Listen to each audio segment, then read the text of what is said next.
നമസ്കാരം. നമ്മൾ പറയാൻ പോകുന്നത് 2026 വർഷഫലമാണ്. കാർത്തിക കീർത്തി കേൾക്കുമെന്ന് പറയുന്നത് പോലെ കീർത്തി കേൾക്കുന്ന ഒരു വർഷമായിട്ട് നമുക്ക് പറയാവുന്നതാണ്. കാർത്തിക നക്ഷത്രം 2 കൂറിലുണ്ട്.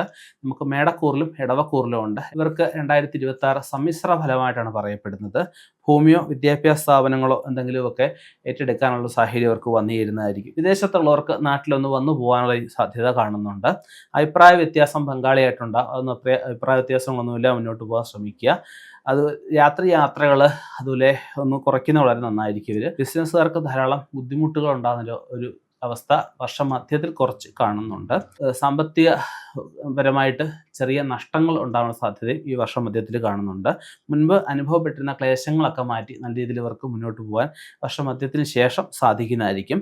പുതിയ ജോലി പ്രവേശിക്കാനുള്ള അവസരങ്ങളൊക്കെ കാണുന്നുണ്ട്. സ്ത്രീകളുമായിട്ട് കുറച്ചൊരു അകലം പാലിക്കുന്നത് കാർത്തിക നക്ഷത്രപ്പെട്ട പുരുഷന്മാർ 2026 കുറച്ച് നന്നായിരിക്കും എന്ന് തോന്നുന്നുണ്ട്. സന്താനങ്ങളുടെ വിവാഹത്തിനായിട്ട് കുറച്ച് സമയം ധനം ഒക്കെ ചെലവഴിക്കും. അതുപോലെ സ്നേഹങ്ങൾ അല്ലെങ്കിൽ സ്നേഹബന്ധങ്ങളൊക്കെ വിവാഹത്തിൽ കലാശിക്കാനുള്ള സാധ്യതയെ കാണുന്നുണ്ട്. വ്യാപാരത്തിൽ എന്തെങ്കിലും ഒരു ഘട്ടത്തിൽ അതൊന്നും ഉപേക്ഷിച്ചാൽ വേറൊരു ബിസിനസ് തുടങ്ങിയാലെന്നൊക്കെ തന്നെ ചിന്താഗതികളുണ്ടാകും. അതിൻ്റെ ഒന്നും ആവശ്യമില്ല. ഇപ്പോൾ ഉള്ള ബിസിനസ് തന്നെ അത് കുറച്ച് കൂടുതൽ കോൺസെൻട്രേഷൻ കൊടുത്ത് മുന്നോട്ട് പോയാൽ മതിയാവും. പട്ടാളം, പോലീസ് എന്നീ മേഖലയിൽ ജോലി ചെയ്യുന്നവർക്ക് പ്രൊമോഷനുള്ള സാധ്യതയെ കാണുന്നുണ്ട്. പുണ്യക്ഷേത്രങ്ങൾ സന്ദർശിക്കാനുള്ള അവസരങ്ങളൊക്കെ വന്നു ചേരുന്നതായിരിക്കും. ഭാഗ്യവർദ്ധന ഉണ്ടാകുന്നൊരു വർഷമായിട്ട് പ്രായണ പറയാവുന്നതാണ്. ഉദ്യോഗത്തിൽ ഉയർച്ചയും തൊഴിൽ രഹിതർക്ക് തൊഴിൽ കിട്ടാനുള്ള അവസരങ്ങളും ഒക്കെ വന്നു ചേരുന്നതാണ്. കടബാധ്യത തീർക്കാനുള്ളൊരു അവസരമൊക്കെ വന്നു ചേരുന്നതായിരിക്കും.